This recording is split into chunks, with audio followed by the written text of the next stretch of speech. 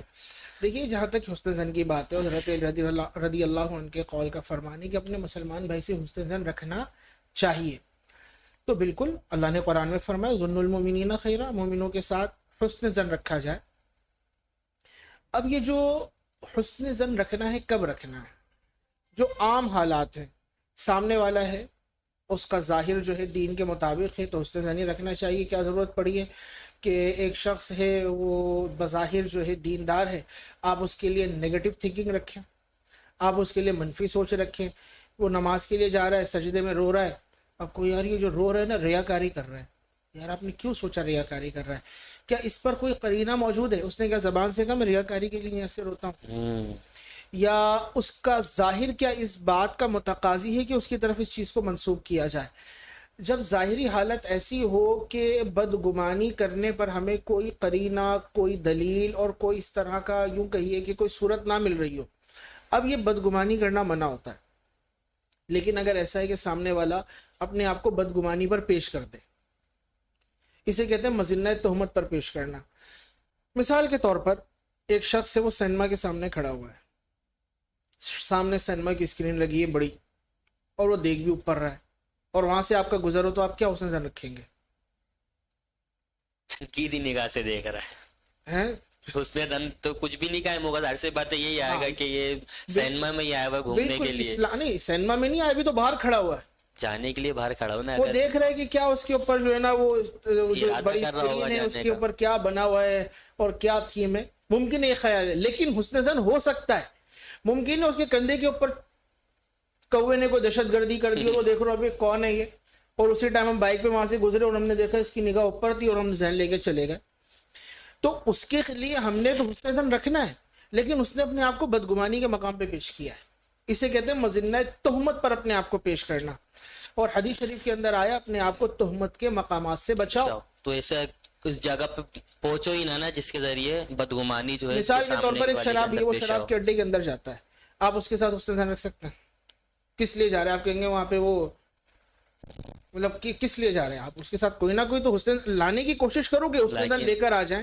کہ ممکن ہے یہ اپنے بھائی کو بلانے گیا ہو، ممکن ہے کہ یہ کسی اور تحقیق کے لیے گیا ہو، دیکھنے گیا ہو اس میں ہمارے علاقے کے کون سے لوگ آتے ہیں وغیرہ وغیرہ. حسن زن کی صورت بن سکتی ہے، لیکن بدگمانی کا پہلو بھی ہے.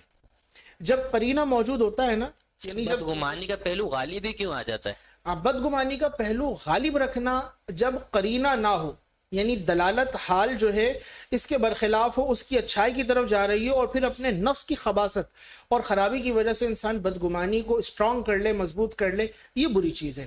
لیکن اگر ایسا ہے کہ اس کی حالت ہی اس کے احوال کی چغلی کھا رہی ہے، مثال کے طور پر ایک شخص ہے، وہ گن پوائنٹ پر ہے، وہ گن لی ہوئی اس نے اور وہ بائک روکا ہوا ہے، اور اس نے کسی کے سر پہ بائک رکھی اور ہاتھ اس کا اس کی جیب پر ہے، حسن زن کیا رکھیں گے آپ؟ اس کو اس کا سامان فراہم کر رہا ہے گن پوائنٹ پہ کہ بھائی اپنا سامان حفاظت کے ساتھ رکھنا، آئندہ اس طرح نہیں آنا، یا منفی خیال آئے گا؟ منفی خیال ہی آئے گا ظاہر سے. ہاں، تو جب ایسا ہو جائے کہ انسان کی ظاہری حالت اس کے احوال کی نفی کر رہی ہو تو اس صورت میں بدگمانی کرنا جائز ہوتا ہے. جائز ہوتا ہے بدگمانی، جائز ہوتی ہے. بدگمانی جائز ہوتی ہے، لیکن اس کو درجہ یقین تک نہ پہنچایا جائے. ہاں، اگر اس کے اس احوال کے متعلق دلیل بھی مل جائے تو اب یقین تو آپ نہیں کریں گے تو پھر کیا کریں گے؟ یقین. تو ہمارے معاشرے کے اندر یہ بہت بڑا مسئلہ ہے لوگوں سے دوری کا یا لوگوں سے قلبی بے اطمینانی کا. نمبر 1، ہم حسن زن نہیں لا پاتے کیونکہ یہ پورا ٹاپک ہے اور یہ تعلیم ہے کہ آپ نے لوگوں کے ساتھ اچھا زن رکھنا ہے. یہ بھی علم ہے ایک، یہ علم ہے پورا، اور یہ پریکٹس ہے، یہ تربیت ہے. بغیر تربیت کے نہیں آ سکتا. بیٹے کو باپ نے مارا تو عموماً بچوں کے ذہن میں کیا خیال آتا ہے؟ نفس اور شیطان اسے کس بات پر ابھارتے ہیں؟ یار یہ ہمارے دشمن ہے. باہر دوست ہے، خراب دوست، وہ کہتے ہیں یار ادھر بیٹھو، وہ کوئی چیز بھی دے دیتے ہیں، یہاں پر خیال آتا ہے یا تو بڑے اچھے خیال کرتے ہیں میرا خیال، چیزیں بھی دیتے ہیں، چیزیں بھی دیتے ہیں. پھر چند دنوں کے بعد وہ اس کو کوئی نشے کی چیز بھی دے دیں تو کہے گا یار دیکھو گھر پہ پیسے مانگے کچھ بھی نہیں دیے، یہاں پہ فری میں مجھے دے مل رہا ہے. پھر فری میں دے کر اس کو نشے کی لت میں لگا دیں، پھر اس کو جرائم کی طرف لگا دیں، اس سے اس کے پاس پیسہ بھی آنا شروع ہو جائے. گھر میں ضروریات پوری نہیں ہو رہی تھی تو اس نے کیا کیا؟ گھر والوں کے ساتھ بدگمانی کی. تو ہماری یہ مسئلہ یہ ہوتا ہے معاشرے کے اندر ایک روش ہے بدگمانی کی، اس کو حسن زن کے اندر تبدیل کرنا ہے. ہمارے بزرگان دین کا معمول رہا ہے کہ وہ حسن زن کی کیفیت پیدا کرتے تھے اچھا. اور حسن زن کو ہاتھ سے جانے نہیں دیتے تھے، اور اللہ کی بارگاہ میں عرض کرتے تھے مولا تیرے بندوں کا بھرم ہمارے سامنے قائم رہے، اے مالک تیرے بندوں کا بھرم ہمارے ذریعے لوگوں پر آشکار نہ ہو سکے. اللہ رب العزت اس کی سنت جاریہ بھی یہ ہے کہ وہ کسی کا بھرم نہیں توڑتا جب تک بندہ خود اپنا بھرم پاش نہیں کر دیتا. تو حسن زن کو سیکھنا چاہیے. مثال کے طور پر شوہر اور بیوی کا تعلق لے لیں، ساس بہو کا تعلق لے لیں، بھائی بھائی کا تعلق لے لیں، سیٹھ ملازم کا تعلق لے لیں، استاد شاگرد کا تعلق لے لیں. اس طرح بہت اس طرح کے دنیا کے اندر معاملات، اسی طرح کاروباری پارٹنر ہوتے ہیں آپس میں ایک دوسرے کا وہ تعلق لے لیں. ہوتا کیا ہے بدگمانی، بہت بدگمانی کے تمام رشتے جو یہ ٹوٹتے چلے جاتے ہیں آہستہ آہستہ، بالکل اتنی حد تک بدگمانی بڑھ جاتی ہے. اب بدگمانی ہے نا، مثال کے طور پر بیٹا ہے وہ گھر پہ آتا ہے، آ کر ماں کو سلام کر رہا ہے، بیوی کہتی ہے کہ مجھے ٹائم نہیں دیتے، مجھے محبت نہیں ہے. اچھا اگر بیٹا چاہے بیوی کے پاس بیٹھے تو ماں کو خیال آتا ہے کہ یہ جورو کا غلام بن گیا. غلام بن گیا. اب اس کو کیوں خیال آ رہا ہے جورو کا غلام بن گیا؟ بیٹا تو اس کا ہے نا. یہ چاہے حکمت عملی کے ساتھ اس بیٹے کو بھی اور اس کی زوجہ دونوں کو عزت اور احترام دے اور دونوں کو اپنے پاس بلا لے، اپنے پاس بٹھا لے. لیکن کیا مسئلہ، ایک انانیت آ جاتی ہے پیچھے، پھر بدگمانی آ جاتی ہے کہ میرے ہاتھوں سے نکل گیا، میرے دائرے اختیار سے نکل گیا. پھر دونوں آپس میں ایک دوسرے سے قلبی اعتبار سے دور ہو جاتے ہیں. اور پھر یہ دوریاں اتنی بڑھتی ہیں کہ بس پھر ایک اس کنارے پہ کھڑا ہوتا ہے اور ایک اس کنارے پہ. وجہ کیا بنی؟ سوئی کے برابر بدگمانی. لیکن اگر اسی ٹائم حسن زن پیدا کر لیا جاتا، ممکن یہ جا تو رہا ہے لیکن یہ جب جا رہا ہے تو واپس آئے گا، فریش ہو کر آئے گا، ذہنی فراغت کے بعد آئے گا. لیکن اگر آتے ہی وہ اس کو جلی کٹی سنانا شروع کر دے، یا وہ آئے تو کہے لو بھائی آ گیا، بس پہلے نہیں آ سکتا تھا ماں کے پاس. اسی طرح دو پارٹنر ہیں، بزنس کر رہے ہیں، اب ایک پارٹنر آیا، دوسرا بیٹھا ہوا کسی سے بات کر رہا تھا، جیسے ہی وہ داخل ہوئے چپ ہو گیا. اس کو دل میں ابے لگتا ہے مجھے کراس کر رہا ہے، کوئی نہ کوئی معاملہ ضرور کوئی ہے. معاملہ ہے. تو دیکھیے ایک ہم نے آپ کو عرض کیا نا کہ بلا وجہ بدگمانی، بلا وجہ، یہ تو غلط چیز ہے اور یہ قلب کی بیماری ہے. اگر احوال تقاضا کر رہے ہوں تو بدگمانی بقدر ضرورت کی جا سکتی ہے، بقدر ضرورت. مثال کے طور پر ایک بچہ ہے، رات کو گھر میں لیٹ آ رہا ہے، اب باپ کیا حسن زن رکھے گا؟ تہجد پڑھ کر آ رہا ہے، سویا ہی نہیں تو تہجد کہاں سے پڑے گا. اب وہ بچہ کہے کہ ابا جی میں دوستوں کے ساتھ تھا، تو باپ کہتا اچھا دوستوں کے ساتھ تھا، شاباش بیٹا، یہ لے انعام تیرے لیے 500 روپے، کل جا کے پیزا لے کر آئیے تو دوستوں کو جوتیاں پڑیں گی بلکہ اس کو. تو ابھی باپ تو پوچھا، پھر پوچھے گا کن دوستوں کے ساتھ تھا؟ فلانوں کے ساتھ تھا. کیا کر رہا تھا؟ پڑھ رہا تھا. وہ کون سی پڑھائی تھی جو رات کو 4 بجے تک چل رہی تھی؟ اب حسن زن آ رہا ہے. دن میں تو ہو نہیں رہی، دن میں تو ہوتا ہی نہیں، پڑھتا کہاں، یہ رات میں بھی نہیں پڑھتا اور ہمیشہ فیل ہی آتا ہے یہ. لیکن ابھی اس کو جو نا محنت کا ایسا جذبہ لگ گیا، دوستوں کے ساتھ رات کو 4 بجے پڑھ کے آ رہا ہے، کتاب ہاتھ میں کوئی بھی نہیں ہے. تو اس طرح اگر روٹین سے ہٹ کے معاملات ہوں تو باپ اس کے لیے جائز ہے کہ اولاد کے ساتھ بدگمان ہو جائے. وہ اچھا یقین کے درجے تک نہیں پہنچائے کیونکہ اس کے پاس ابھی دلیل نہیں. لیکن بدگمان ہو کہ ممکن ہے جو بول رہا ہے یہ غلط ہے، اس کی تحقیق کرے، تحقیق کرے، حالت سامنے آ جائیں گے. اسی طرح آپ نے بھی دیکھا ہوگا بہت سے نوجوان ہیں وہ اہل دنیا سے چھپے ہوئے ہوتے ہیں اور سمٹ کے بیٹھے ہوئے ہیں اور فون پہ لگے ہوئے رات کو 2 بجے یا رات کو 3 بجے. اب وہ فون پر بات کر رہا ہے. اب آپ کہیں گے یار یہ کس سے بات کر رہے ہیں؟ یہ ملک کی سلامتی کے لیے ایجنسیز کو لوگوں کے احوال کی خبر دے رہے ہیں اس ٹائم بیٹھ کر، یہی رات کو 2 بجے. اچھا گھر سے باہر ہے، گھر میں نہیں ہے، گھر کے باہر ہے، باہر بیٹھا ہوا ہے، یہ جو ہے کسی کا درد بانٹ رہا ہے. کیا حسن زن آئے گا وہاں پر؟ سامنے والے کی حالت بتا رہی ہے، چھپ کر آہستہ آہستہ دھیمے دھیمے لہجے کے اندر، پھر کبھی موبائل قریب لاتا ہے اور منہ کے زاویے بگاڑتا ہے، پھر موبائل دور لے جاتا ہے. تو کیا سمجھ میں آئے گا اس سے؟ اب اس کے قریب جا کر پوچھ لو بھائی کیا کر رہا ہے؟ یار دوست سے بات کر رہا ہوں. کہاں پر ہے دوست؟ امریکہ کے اندر ہے. تو امریکہ میں تو بھی اپنے گھر پہ جاؤ، جا کے وہاں پہ بھاگ کر تو باہر گٹر پہ کیوں بیٹھا ہوا ہے، روڈ پہ کیوں بیٹھا ہوا ہے؟ اب تو حالات خراب ہو گئے، لوگ چھپ چھپ کے اس طرح باہر تو نہیں، گھروں کے اندر یہ معاملات یہ چھتوں کے اوپر جا رہے ہوتے. لیکن اگر کوئی آ جائے خاموش ہو جائیں گے، اگر کوئی پوچھے تو وہ ٹال دیں گے، بہانہ بنا دیں گے. ممکن ہے بعض اوقات کو یہ بھی کہہ دے کہ نکاح ہو گیا میرا تو منقوہ سے بات کر رہا ہوں. اچھا تیرا نہ رشتہ گیا نہ کچھ معاملہ ہوا، تیرا نکاح ہو گیا بھائی، گھر والوں کو بھی نہیں پتا، اور رات کو 2 بجے بات کر رہے تو دن میں کہاں ہوتا ہے؟ تو ابھی ٹائم ملا ہے. تو یہ ظاہری حال بتا رہا ہے کہ دال میں کچھ کالا ہے. لیکن دھواں وہیں سے اٹھتا ہے جہاں پہ آگ لگی ہوتی ہے. تو بالکل اگر حالات نارمل ہیں تو ہمیں بدگمانی کی اجازت نہیں ہے. نہیں. حضرت علی رضی اللہ عنہ نے فرمایا اس کو کہ بدگمانی نہ کی جائے. اور یہاں تک آئے روایت کے اندر کہ برا گمان خبیث باطن سے ہوتا ہے. یعنی کہ برا گمان کرنے والے خود ہی برا ہے جو برا گمان ہاں کر رہا بعض ہے. لوگ ہوتے ہیں وہ اچھی چیز کو بھی دیکھیں گے نا تو ان کو برائی سمجھ میں آئے گی. ہوں. مثال کے طور پر بہت سارے لوگ ہوتے ہیں, مولانا صاحب کو دیکھا انہوں نے کلف لگے ہوئے کپڑے پہنے ہوئے نا ذرا اچھے, یار بڑا مال آ رہا ہے مولوی کے پاس. کپڑے پہنے ہوئے مولوی صاحب نے اچھے پہنے ہوئے تو اس میں یہ بدگمان ہونے کی امام صاحب سے کیا ضرورت ہے بڑا بدگمان مال آ ہونے رہا ہے کی؟ نا, یار بڑے نوٹ چھاپ رہے ہیں, یار ذرا پتا تو کرو کیا چل رہا ہے. بدگمان بلا وجہ بلا وجہ بدگمان ہو رہا ہے بدگمان. کہ خود یہ کرپشن کرتا ہے نا, خود یہ گلے سے پیسے چوری کرتا ہے, خود یہ سیٹ کو چونا لگا رہا ہوتا ہے. سب نہیں, میں عرض کر رہا ہوں جن کا مزاج ہوتا ہے, اب وہ یہاں پہ سوچ رہے ہوتے ہیں یار بس مسجد کی روٹیاں ہیں نا, کرنا کیا ہے, بس نماز ہی تو پڑھانی ہے. کھانا ادھر سے آ رہا ہے ادھر سے آ رہا ہے, ان کی کیلکولیشن شروع ہو جاتی ہے اور اپنی اس کو کیلکولیشن یاد نہیں ہوتی ہے. پیٹ اس کا دیکھ کی طرح ہو گیا ہے, گردن اس کی اتنی موٹی ہو گئی ہے, کالر جو اس کا تھا ہر دفعہ وہ سلائی والا ٹیلر کہتا ہے بھائی گردن کو چھوٹا کر, کالر بڑا ہوتا چلا جا رہا ہے تیرا, اس کو وہاں خیال نہیں ہے, وہاں پہ خیال آ رہا ہے. اس طرح بہت ساری چیزیں ہوتی ہیں کہ لوگ بدگمان, تو وہ خبیث جو گمان پیدا ہو رہا ہے نا تو وہ خبیث باطن کی وجہ سے ہو رہا ہے, کیونکہ اس کے اندر کہیں اپنے اندر ایرر ہوتا ہے, وہ دوسروں کے حوالے سے بھی اس طرح پھر سوچنے میں مجبور. ہاں ظاہری قرینہ ہے, ظاہری دلالت ہے, ظاہری احوال اس بات کا تقاضا کر رہے ہیں, تو جتنے احوال ہیں اس کی بقدر جو ہے گمان خراب پیدا کیا جا سکتا ہے, لیکن اس کو یقین تک نہ پہنچایا. ہاں دلائل مل جائیں تو پھر بالکل یقین تک بھی پہنچایا جا سکتا ہے. سب اسی طرح حضرت علی کا ایک قول اور بھی ہے کہ جب تمہارے سامنے دو کوئی ایسے کام ہو کہ جس کو تمہیں کرنا ہو تو اس میں اس کام کو اختیار نہ کرو کہ جس میں تمہارا نفس اس کی پیروی کرے, تو بلکہ اس کام کو اختیار کرو جس میں نفس تمہارے کو کہے کہ نہیں یہ کام نہ کرو. ہاں بالکل, حضرت علی کا یہ فرمان واقعی ایسا ہے کہ سونے کے پانی سے لکھا جائے پھر بھی اس کا حق ادا نہیں ہو سکتا. روایت کے اندر عموماً لوگ وہی کام کر رہے ہوتے ہیں جس میں نفس ان کو کہتا ہے کہ نہیں, جس میں نفس کو اس کو مزہ آتا ہے اس کا کام کرنے میں. ہاں بعض اوقات انسان نیکی بھی کرتا ہے نفس کے حکم پہ. ہاں نفس یہی جو معاملہ ہے, روایت کے اندر آیا کہ کل میزان عمل پر وہ عمل اتنا زیادہ وزنی ہوگا جو نفس پر جتنا زیادہ مشکل تھا اس کا وہ ثواب وزن زیادہ ہوگا. اچھا وہ عمل جو نفس پر آسان تھا یا وہ جو نفس کی خواہش پر تھا یا نفس جس کے اندر راضی تھا, تو پھر اس کے اندر وہ برکت نہیں ہے, پھر اس کے اندر وہ وزن نہیں ہے.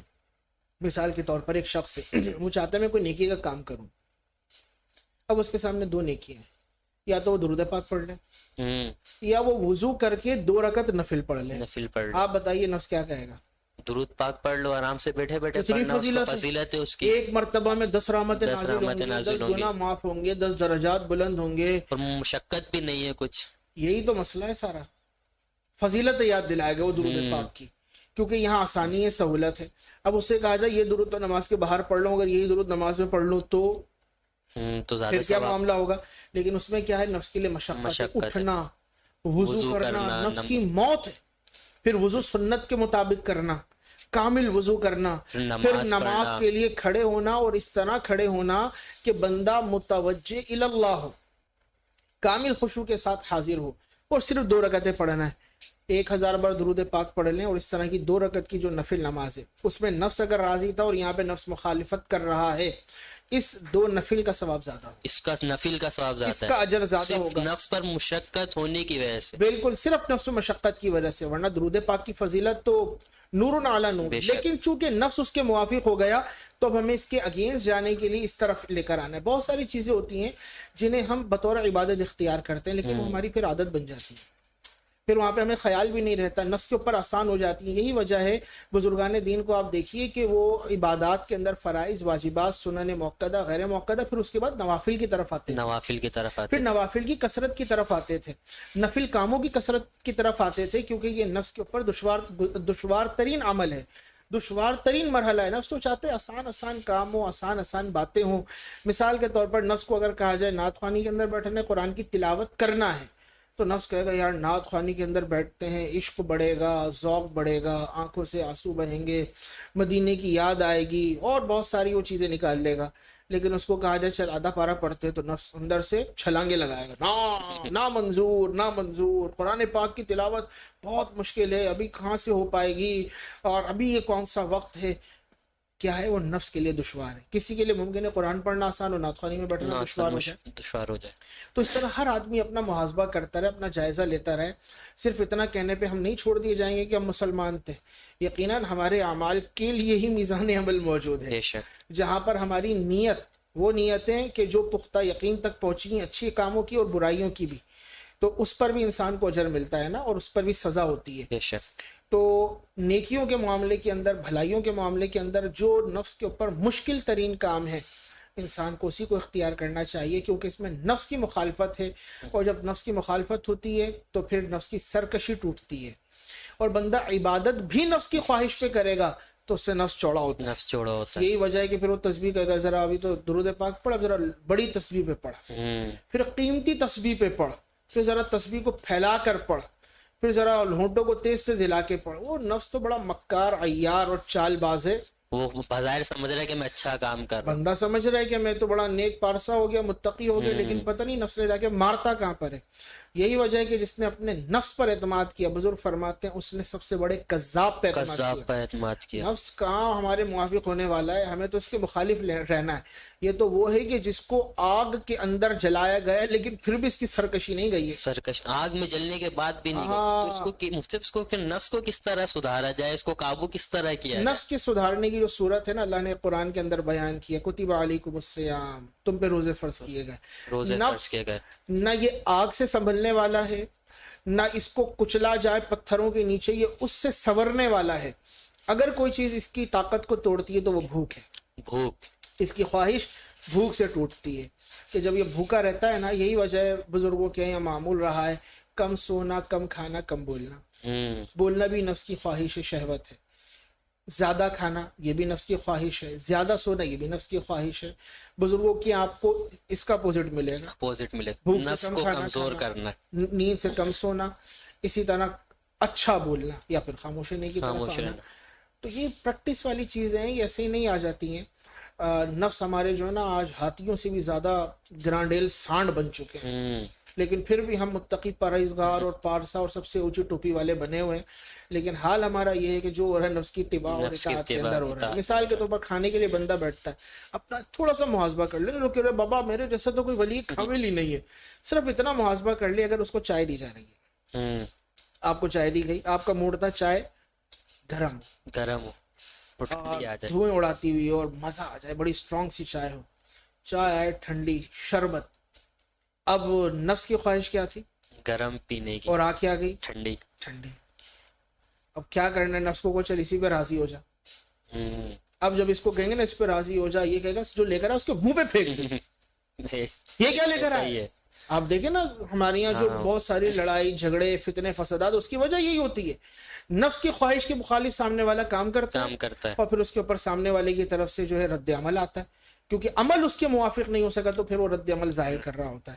اور وہ اتنا بھیانک ترین رد عمل ہوتا ہے کہ وہ دلوں کے اندر کینہ بغض پیدا کر دیتا ہے، نفرتیں پیدا کر دیتا ہے، اور سامنے والا رعونت میں مبتلا ہو جاتا ہے. خرابیاں ہیں، یہ باطنی خرابیاں ہیں.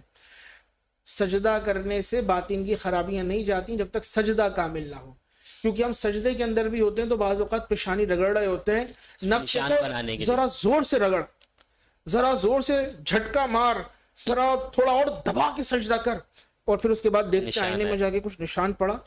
اچھا پڑ گیا نشان، اب منہ دھو رہا تو اتنا حصہ چھوڑ کر، ایسا نہ اس کو کچھ نقصان پہنچ جائے. ایسا بھی کرتے ہیں لوگ، ایسا بھی کرتے ہیں حضرت لوگ. اور صابن لگائے نا تو وہ تڑنے لگا، وہاں سے پانی مار کے صابن ہی ہٹا دیا، بابا اس کو اندر دھونا نہیں ہے، اس کو بڑا کرنا ہے. بعض سرما لگا کے نشان بڑا کر رہے ہوتے ہیں.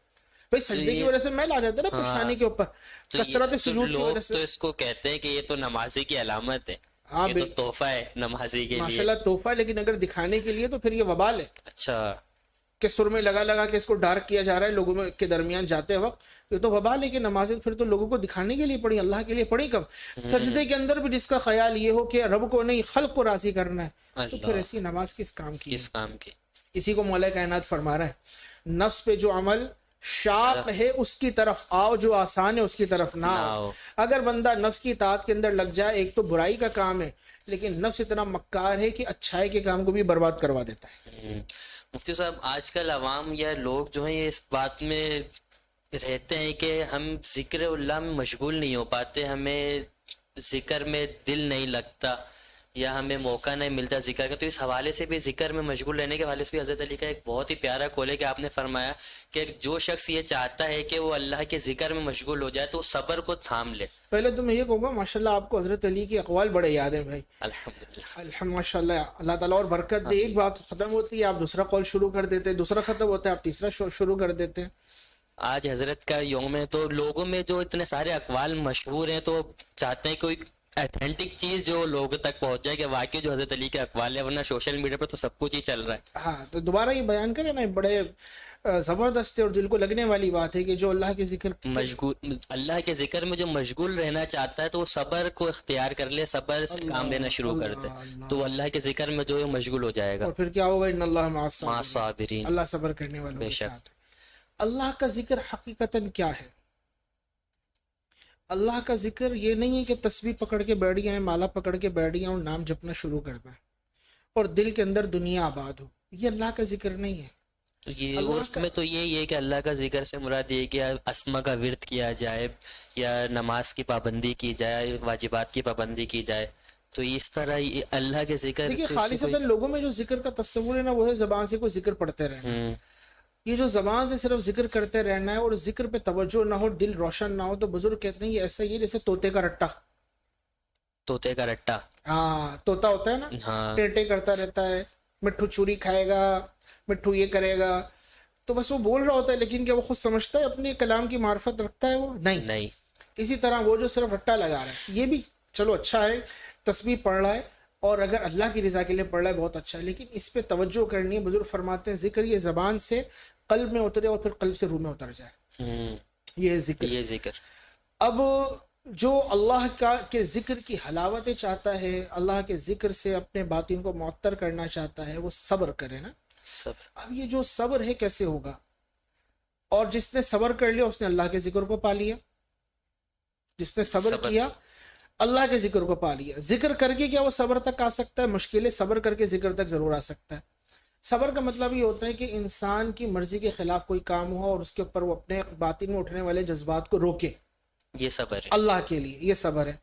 آپ گاڑی میں جا رہے ہیں، کسی نے آپ کے پیر پہ پیر رکھ دیا، اب نفس کیا کہے گا؟ یا تو دھکا دے، بدلا شور لے. مچا، ابے کیا کر رہا ہے بھائی، ہٹا پیر، ڈانٹیں، اسے گھوریں، غضب بھری نگاہوں سے دیکھیں. اس پہ قادری بھی ہے بندہ، لیکن اللہ کی رضا کے لیے معاف کر دیتا ہے. بھولے سے رکھ دیا ہوگا، کون جان بوجھ کے پیر دباتا ہے؟ غلطی سے ہو گیا ہوگا، غلطی سے ہو گیا معاف ہوگا. کر دیا. اللہ یہ ہے صبر. اب یہ جو جب بندہ یہ اس کو معاف کر رہا ہے تو اس وقت کس کے لیے معاف کر رہا ہے؟ اللہ کے لیے. اللہ کے لیے. تو یہ صبر ہی اللہ کا ذکر ہے. اللہ اس کی طرح صبر کے ذریعے ذکر میں مشغول ہوا جا ہر سکتا وقت بندہ اگر صبر کرتا رہے تو اللہ کے ذکر میں، اور خلق کے درمیان جو رہتے ہیں انہیں صبر کرنے کا بڑا موقع ملتا ہے. یا دو ہی صورتیں، جو خلق میں رہتا ہے نا لوگوں کے ہجوم کے اندر، یا تو وہ خود صبر کرے گا یا پھر خلق اس کی ہے. وجہ سے صبر کرے گی. دو صورتیں ہوں، کہ یہ الٹے سیدھے معاملات کرے گا، اب خلق بول ہی نہیں سکتی بیچاری، تو پھر وہ صبر کرتی رہے وہ گی صبر اور یہ کرتے چھوڑا ہو کے بیٹھا رہے گا. یا پھر یہ صبر کر رہا ہوگا اور خلق اپنے معاملات لے کر آئے گی اور اپنے مسائل کا حل لے کے جائے گی.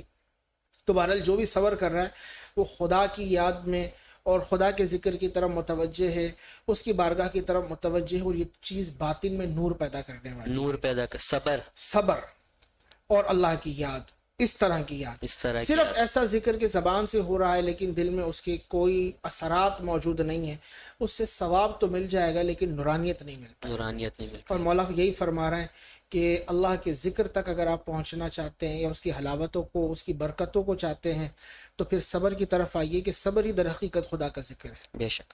مفتی صاحب یہ تو حضرت علی کے جو اقوال تھے ان میں سے چند اقوال میں ہم نے گفتگو کی، تو حضرت علی کے القابات بھی بہت زیادہ مشہور ہیں، جس میں سے ایک ابو تراب جو ہے یہ لقب بھی بہت مشہور ہے. تو اس لقب کی کیا وجہ بنی؟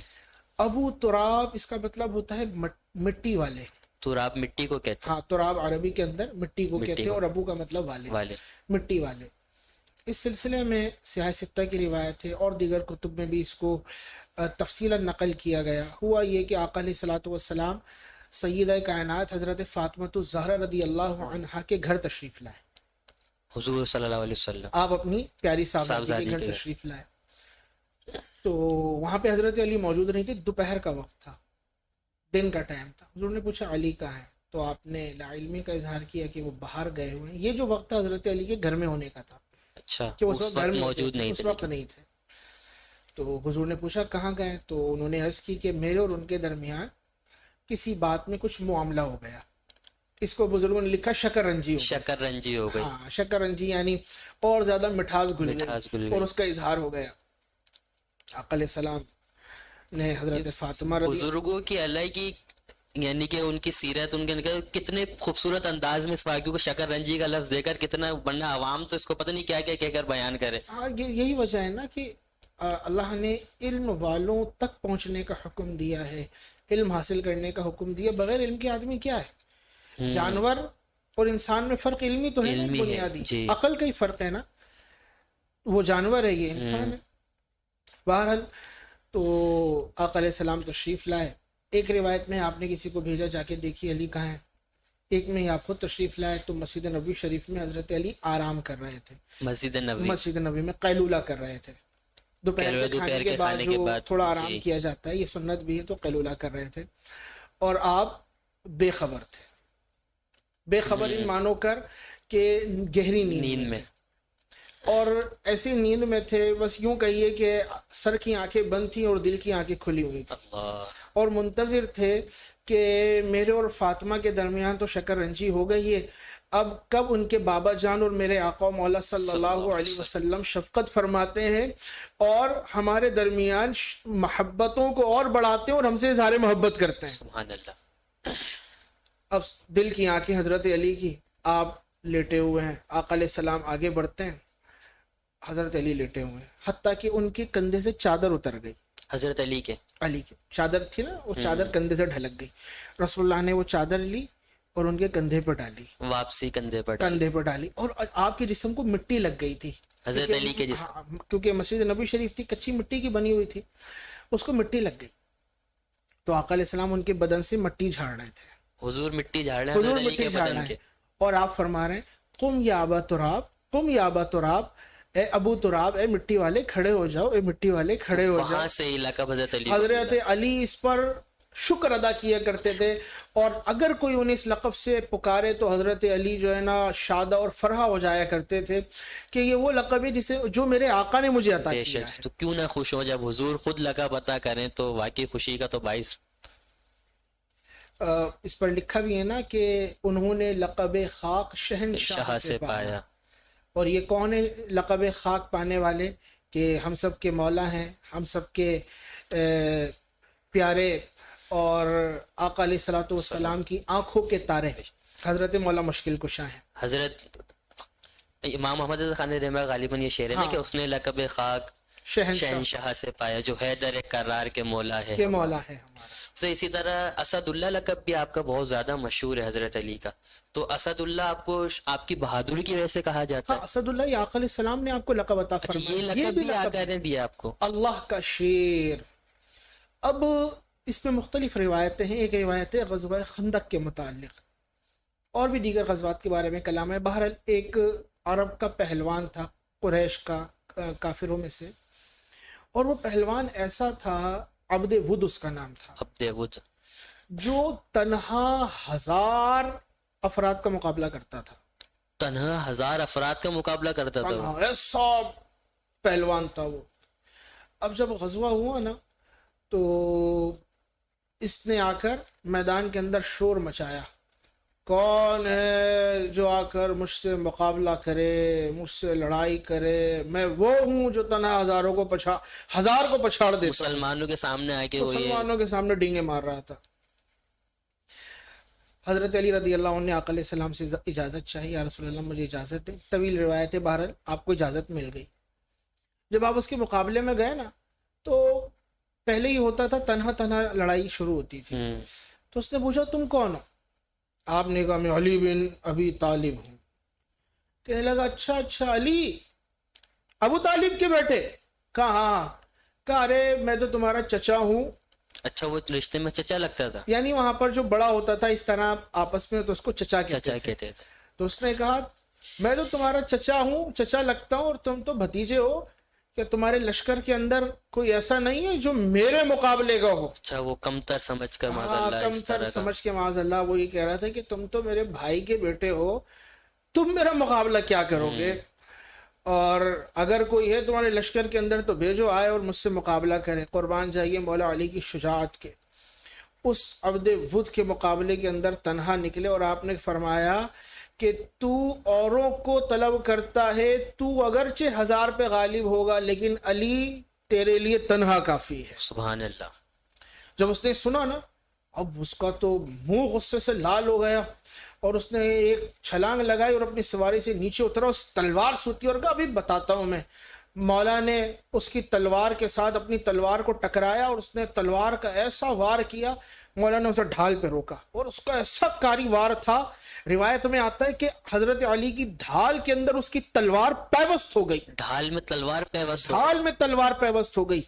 اور اس نے جب اپنی تلوار کھینچی، اسی دوران مولا نے اپنی تلوار کا وہ وار اس کے اوپر کیا کہ اس کی شہرت کاٹ دی، اللہ سبحان اللہ، یعنی کہ ایک ہی وار ایک میں ہی وار کے اندر اسے صفحہ ہستی سے مٹا دیا۔ وہ جو 100,000 افراد سے اکیلا مقابلہ کرتا تو حضرت علی کی ایک تلوار کی ایک اس اسد کا اللہ، یہی اللہ کا شعر ہے، بے شک اور یہی ہے تلوار جس کو ذوالفقار کہا جاتا ہے۔ ذوالفقار۔ کون ہے جو اس کی بجلیوں کا مقابلہ کر بے سکے؟ شک کون ہے کہ جو اس کی کاٹ اور اس کی دھار کے آگے ٹک سکے؟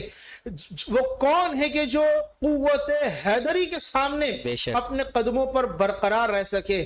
آپ جب نعرہ تکبیر لگا کر ان اللہ۔ کفار اور اشقیاء کے اوپر جھپٹتے تھے، وہ کتنے طاقتور کیوں نہ ہو، لمحوں کے اندر ان کا کام تمام ہو جایا کرتا تھا۔ یہی وہ بدر کا معرکہ تھا کہ بدر کے اندر جب ولید، عتبہ، شیبہ آئے اور آ کر کہنے لگے یہ انصار ہمارا مقابلہ کیا کریں گے، ہم میں سے کو ہمارے ہم پلہ بھیجو، ہم قریش والے ہیں۔ تو حضرت امیر حمزہ گئے، حضرت علی گئے، حضرت ابو عبیدہ گئے، حضرت حمزہ نے جا کر کام تمام کیا، حضرت علی نے جا کر ان کے کام تمام کیے، ابو عبیدہ رضی اللہ عنہ زخمی ہو گئے، مولا کائنات آگے بڑھے، جو ان پہ حملہ کر رہا تھا جا کر آپ نے اپنی تلوار سے اس کا کام تمام کر دیا۔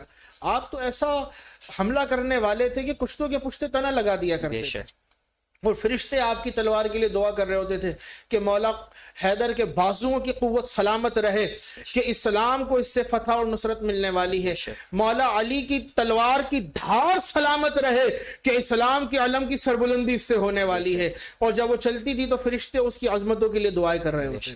فتح خیبر کی فتح بھی حضرت علی کی شجاعت کے حوالے سے بہت زیادہ مشہور ہے۔ پھر اسی طرح حضرت علی کا جو ہے ایک لقب کرم اللہ وجہ الکریم، تو اس کا معنی کیا ہے اور یہ کیوں کہا جاتا ہے، اس کا تلفظ کیا ہے؟ عموماً ہر کوئی اس کا تلفظ الگ الگ کرتا ہی نظر آتا ہے، کوئی کچھ کرتا ہے کوئی کچھ کرتا ہے، اس کا درست تلفظ کیا ہے؟ بہت اچھا سوال آپ نے کیا کہ حضرت علی رضی اللہ عنہ کے ساتھ یہ لقب لگتا ہے کرم اللہ تعالی وجہہ الکریم، کہ اللہ تعالیٰ ان کے چہرے، اللہ تعالیٰ نے ان کے چہرے کو مکرم بنایا، مکرم سے کیا یعنی عزت والا۔ عزت والا بنا۔ آپ کے بارے میں آتا ہے کہ آپ نے 7 یا 10 سال کی عمر میں اسلام کا کلمہ پڑھا، آقا علیہ الصلوۃ والسلام کی غلامی میں تو بچپن سے بے تھے، شک اور پھر اعلانیہ غلامی کے اندر آ گئے۔ آپ وہ ہیں کہ آپ نے کبھی بت کے آگے سجدہ نہیں کیا، کبھی بت کے آگے سجدہ۔ ہاں، اور بھی دیگر اصحاب ہیں، لیکن حضرت علی رضی اللہ عنہ چونکہ آپ بچوں میں سب سے پہلے ایمان لانے والے، کبھی آپ بت کے آگے نہیں جھکے، بلکہ ایک روایت میں آتا ہے کہ جب یہ اپنی والدہ کے بطن میں تھے، ابھی دنیا میں تشریف نہیں لائے تھے، والدہ کے بطن میں تھے، تو ان کی والدہ چاہتی کہ وہ کسی بت کے آگے اس طرح جائیں، تو حضرت علی انہیں جھکنے نہیں دیتے تھے، اچھا، ان کی پیٹھ سے اپنا سر اور ان کے شکم سے اپنے پیر لگا دیتے تھے تاکہ جھک نہ سکیں، یہ جھک نہ سکیں۔ تو جب دنیا میں نہیں آئے تھے، ماں کے بطن میں تھے، وہ خاتون جا رہی ہیں لیکن حضرت علی ان کو بھی بچا رہے ہیں اور خود تو بچے ہوئے ہیں بے شک اللہ کی عطا سے۔ اللہ کی عطا سے۔ اور پھر دنیا کے اندر آئے تو آپ ان تمام نجاستوں سے پاک تھے، بلکہ برکت ہی برکت والے تھے۔ مفتی صاحب، حضرت علی کے حوالے سے ایک دعا بھی منسوب کی جاتی ہے جسے نعت علی کہا جاتا ہے، تو اس کا اگر کچھ آخر میں تذکرہ آپ کر دیں، کیونکہ پروگرام کا ٹائم بھی تقریباً ختم ہونے والا ہے، تو ہم اس دعا کے اوپر ہی اپنے پروگرام کو جو ہے اختتام کی طرف لے یہ کر بڑی کامل اور بڑی جامع دعا ہے۔ ناد علی مظہر العجائب تجد عونا لک فی النوائب کل ہم وغم سینجلی بعظمتک یا اللہ وبنبوتک یا رسول اللہ وبولایتک یا علی یا علی یا علی۔ اور یہ بزرگان دین پڑھتے رہے ہیں، اور یہ بڑی کامل دعا ہے۔ ہمارے یہاں لوگ یہ سمجھتے ہیں کہ شاید یہ دعا ہمارے لیے نہیں ہے، کسی اور کے غیروں کی لیے ہے، طرف منسوب کرتے ہاں ہیں۔ غیروں کی طرف منسوب کر دیتے ہیں، تو یہ بالکل مطلب لا علمی کی بات ہے۔ اس دعا کو اگر چاہیں تو اپنے اوراد کے اندر شامل کیا جائے برکت کے لیے، برکت ہر نماز کے بعد 3 مرتبہ پڑھ لیں، جو بھی اوراد ہے اس کے اندر اس کو بھی شامل کر دیں، یا کم از کم 10 مرتبہ اس کو رکھ لیں تو بہت ہی اچھا، ہر کم کوئی از کم پڑھ سکتا ہے۔ بالکل 3 مرتبہ یا زیادہ سے زیادہ 10 مرتبہ اس کو شامل کر لیں، اور اللہ کی بارگاہ میں اس کی برکت سے دعا کریں تو یہ مشکلات دور ہوتی ہیں۔ باقی اس کو کثیر تعداد میں کوئی پڑھنا چاہتا ہے تو پھر بے اجازت نہ پڑھے، اجازت کیونکہ کے ساتھ ہی پڑھا ہاں یہ جائے۔ جلالی دعا ہے اور اجازت کے ساتھ پڑھی جاتی ہے، اور اس کی مختلف زکاتیں ہیں اور مختلف اوقات کے اندر اس کو پڑھا جاتا ہے۔ یہ مولا کائنات کی طرف منسوب ہے، اور گویا کہ آپ کی روحانیت سے مدد لینا ہے۔ اور سچی بات یہ ہے کہ کون سا مسئلہ ہے کہ جو اس دعا کی برکت سے حل نہیں ہوتا۔ جنگل پہاڑ کہتے ہیں نادے علی علی، مشکل کو میری حل کرو مشکل کشا کشا علی۔ اس کی برکت تو وہی جانتا ہے کہ جو پڑھنے والا ہو۔ اچھا اس کا کمال یہ ہے، اس کو کافر بھی پڑھتا ہے نا تو وہ بھی ناکام نہیں رہتا، کافر بھی ناکام نہیں ہوتا، کافر بھی ناکام نہیں رہتا، اپنا پڑھے وہ بھی پاتا ہے، غیر پڑھے وہ بھی وہ بھی پاتا پاتا ہے۔ ہے۔ یہ ایسی کامل دعا ہے، لیکن ہمارے یہاں لوگوں کی توجہ اس طرف نہیں ہوتی ہے۔ اگر ہوتی بھی ہے تو انہیں صاحب سلسلہ اور صاحب اجازت لوگ میسر نہیں آ پاتے کہ جنہوں نے اس پر ریاضتیں کی ہوتی ہیں، اور ان کے پاس یہ بزرگوں سے امانت منتقل ہوتی ہوئی پہنچتی ہے، انہیں مل جاتے ہیں ایسے ڈبے قسم کے لوگ، یا وہ جنہوں نے خود محنتیں نہیں کی ہوتی، یا وہ لوگ جو اس کے اسرار کو نہیں جانتے۔ یہ وہ کامل دعا ہے، لا علاج امراض کا اس کے اندر علاج موجود ہے، جادو کا توڑ اس کے اندر موجود ہے، جنات کا دفعیہ اس کے اندر موجود ہے۔ جنات اس دعا سے جلتے ہیں، جلتے ہیں۔ جل جاتے ہیں۔ میرے ابتدائی وقت تھا، ایک تھا معاملہ کسی کے ساتھ جنات کا، اور ہمیں تو اتنا زیادہ پتہ نہیں تھا، ہمارے بزرگوں نے ہمیں اجازت دی اس کو پڑھنے کے حوالے سے، ناد علی شریف۔ تو کسی کے اوپر وہ جن آتا تھا نا، جن آ جاتا جن تھا۔ آتا تھا، ہمیں پتہ ہی نہیں ابھی جن کا خاندان واندان کیا ہے، آگے پیچھے کا اس کا کچھ پتہ ہی نہیں، ہمیں شوق، چلو بھائی جن ہے، باتیں ہوں گی اس کے ساتھ جا کر۔ اب وہ جب جا کے بیٹھے تو جن اڑی کرے، ہم نے ناد علی شریف پڑھنا شروع کر دی۔ اب وہ جب پڑھنا شروع کی، پڑھ کر آ گئے، اور وہ جن جو تھا وہ تر گیا، اس کا کام تمام ہو اچھا گیا۔ آپ کو اس وقت معلوم نہیں تھا کہ نہیں، کیا میں ہوا؟ نے اس کے نا وہ ابتدائی وقت تھا، اور نہ اتنی توجہ، نہ ایکسپیرینس، نہ اس کے حوالے سے اتنے مشاہدات، بس آ گئے پڑھ کر کہ بھائی جو بھی معاملہ ہے یہ ختم ہو جائے۔ اب وہ کر تو دیا، شام میں پھر ان گھر والوں نے طلب کیا، جاننے والے تو انہوں نے کہا بھائی آ جاؤ۔ اب تو حال یہ ہے کہ 5 بندے اس کو پکڑ کے بیٹھے ہوئے، بلکہ اس کے اوپر بیٹھے ہوئے، اور وہ اٹھا کے پھینکے، 5 قابو میں بندوں نہ کو آئے۔ قابو ہم نے کہا میں۔ یا اللہ خیر یہ کون آ گیا، ہم پھر پہنچ گئے۔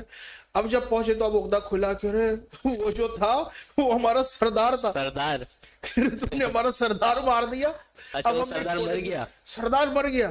اب میں خود پریشان، میں نے کہا اچھا یہ سردار مر گیا، مجھے تو خود نہیں پتا۔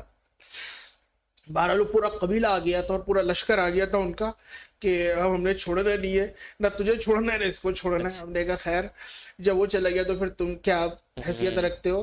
اللہ کے نام کی برکت سے اور بزرگان دین کو اللہ رب العزت نے جو عزت اور وجاہت عطا فرمائی ہے، بہرحال پھر وہ معاملہ ٹھکانے لگے۔ کبھی موقع ملا تو انشاءاللہ وہ ہم عرض کریں گے۔ اس کے اندر بہت سارے جو اس لشکر سے تھے مسلمان بھی، الحمدللہ اجنہ پہلی مرتبہ سلسلہ تھا، اور وہ آتے گئے، پھر بہت ساری تعداد تھی، وہ مسلمان بھی بہت سارے تھے، وہ اسی کی برکت سے ٹھکانے بھی لگے، کیونکہ انجانے کے اندر تو ہم نے سردار کا کام تمام ہی کر دیا تھا۔ ہم نے کیا کر دیا تھا، وہ اس دعا کی برکت تھی۔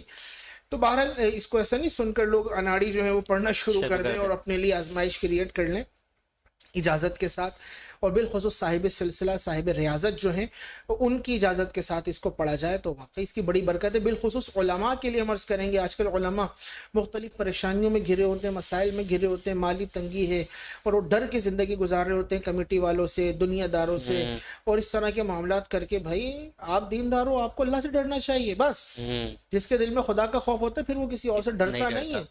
اور پھر یہ دعائیں ہوتی ہیں کہ جو آپ کو اللہ کی بارگاہ کے قریب کرتی ہیں، اور دنیا کا خوف اور دنیا کی محبت آپ کے دل سے نکالتی ہیں۔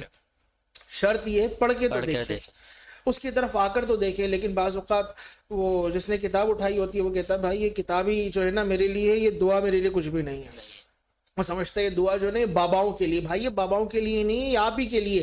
جنہوں نے کتابیں لکھی، میں بڑے وثوق کے ساتھ کہتا ہوں، وہ بھی یہ دعائیں پڑھنے والے تھے، کتابیں لکھنے والے دعائیں پڑھنے والے تھے۔ صاحب فتح القدیر صاحب رحمۃ اللہ علیہ، جن کی عبارت علماء کے لیے بعض اوقات سمجھنا پڑھنا مشکل ہو جاتی ہے، خدا نے جو انہیں علم کے اندر ید دولا عطا فرمایا تھا، ان کی ریاضتوں کو دیکھیے، ان کی ریاضتوں کی برکت تھی کہ ان کے علم کے اندر ایسا وثوق موجود ہے کہ ان کے بارے میں امام اہل سنت اعلی حضرت علیہ رحمہ آپ فرماتے ہیں اپنی کتاب کے اندر، فقیہ النفس، حضرت کو فقی النفس. ہاں امام قاضی خان صاحب کو بھی فرماتے ہیں اور صاحب فتح القدیر کو بھی فرماتے ہیں. جگہ جگہ آپ صاحب فتح القدیر کا ریفرنس کوٹ کرتے ہیں, صاحب فتح القدیر کا حوالہ کوٹ کرتے ہیں.